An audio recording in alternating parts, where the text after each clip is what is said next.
Nintendo Switch controllers. There's been talk about Switch 2, there's been talk about new Switch controllers, and I have a lot of Nintendo Switch controllers and such.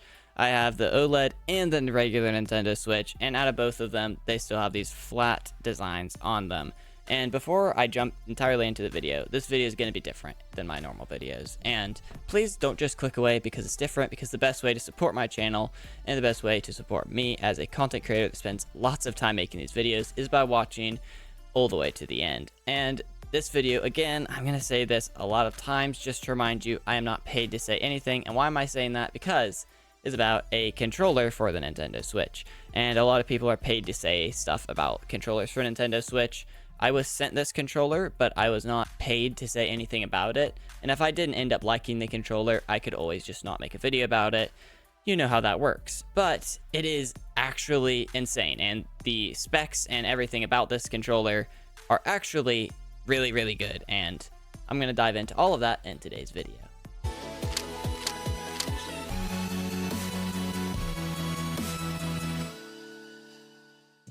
So let's start off with this controller's name. This is the QRD Stellar T5.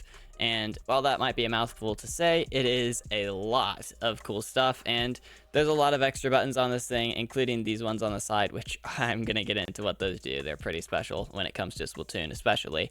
And back buttons, of course, because a good controller always has back buttons that you can program to do whatever you want. It has a similar design to the Nintendo Switch Pro Controller, where it's clear and has a design underneath of it, but it is entirely different. And it is not just a Pro Controller because it can slide off and become Joy-Cons as well. Starting off with the motion controls, because yes, this thing has motion controls, and arguably, I would say better than the Pro Controller I spent $100 on.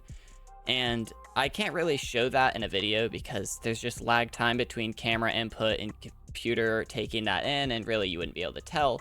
But I did test this between my Pro Controller and the QRD controller, and it seemed to have actually better response time than my controller, which is interesting, but it does have very good response time. I played a lot of Splatoon with this to try to test it out. Obviously, I've been using this controller for weeks now to try to test it and see if it was actually that good before making a video about it. So another cool feature and something that is on a lot of controllers nowadays are the back buttons. You can set these to whatever one you want, and for instance, this would be very useful if you're playing Splatoon because you can not, instead of moving your finger up to use one of your sub weapons, all you have to do is set it as one of the back buttons so you never have to move your fingers. It's extremely useful, but also very easy to set up. So basically, whatever one you're going to use, the corresponding button on that controller, just hit the tiny button at the top, hit whatever button you want to map as this, and then hit the tiny button again. So just hit tiny button, hit button you want to map, and hit tiny button. Extremely simple. And also, it has a lot of help implications for any game, not just competitive games, but I think it's a really cool feature. Turbo button. Yes, it has two turbo buttons on each side. So basically, these aren't the button you hit. They are just the button that you use to set up the turbo. It's similar to how you set up these back buttons like I showed you earlier. Of course, it's in the instruction manual. Everything from light colors, which I'll talk about as well from the joysticks, everything that this thing does is fully talked about in the instruction manual that comes with it. So you can figure it all out how to do that, even if you don't want to come find my video because you don't actually love my videos. You're just watching it because you thought the thumbnail looked cool. Anyway, so basically the turbo buttons are how you set it up. And once set up, basically, instead of spamming a button multiple times in a video game, all you have to do is hit it one time and you will see that it starts spamming it. The light actually blinks so you can see how many times it's spamming it. It goes crazy. And especially for Splatoon, using a brush weapon, where in the game you have to hit the button over and over again to go faster and faster and do more damage. All you have to do is hit it one time and it just starts spamming it, and then hit it again to stop the spam. It's super useful, especially for Splatoon, but also I'm sure it could be useful for other games as well. And also it has 3 different speeds, and that's also super cool because you don't have to set it to the highest speed if you want to have just a bit different. And you know, if it's on high speed, maybe it will run you out of ink or whatever super fast and you don't want that.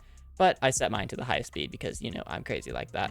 So because we're gamers and QRD knew that RGB is just a thing gamers like, they added RGB on this controller, and it's actually really high quality. The brightness is It has multiple different varying brightness levels, but basically it has brightness levels and tons of different colors, anything you could think of. I did purple because I love purple as a color for lights and such, but it also has all of these different colors. It does have a all of the colors version, which, you know, some people really like multiple RGB colors, but for me, I just like purple.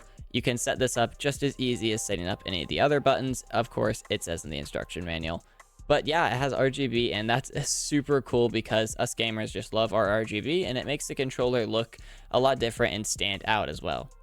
Another thing that I really like is that, and I didn't see this, it was never advertised, but the D-pad, this one currently has one similar to the Xbox where it's kind of like a disc. You can take the freaking D-pad out, and it comes with another one that is similar to the Nintendo Switch, and you can just put that in, and it works just like that. It's like they thought of every way to make this controller the most customizable, cool thing ever. This thing has chargers on each Joy-Con, which I didn't expect, just like how I didn't expect the interchangeable D-pad. But basically, it comes with a charger. You can charge them independently by themselves, or you can use your Switch charger because it's the same port, USB-C. And that's just a really cool feature that I didn't expect this thing to have. All in all, I really like this controller, and like I said, I was not paid to say anything I said. I was only sent the controller to check out, and if I didn't like it, I was not forced to make a video about it. But because I did like it and think this is one of the best Switch controllers ever to be made, I did make a video about it. I hope you enjoyed it. It is the QRD Stellar T5 controller. You can pick it up using the link below if you'd like, but if not, thank you for watching, and I'll catch you all on a regular episode next time. Later, End Gang.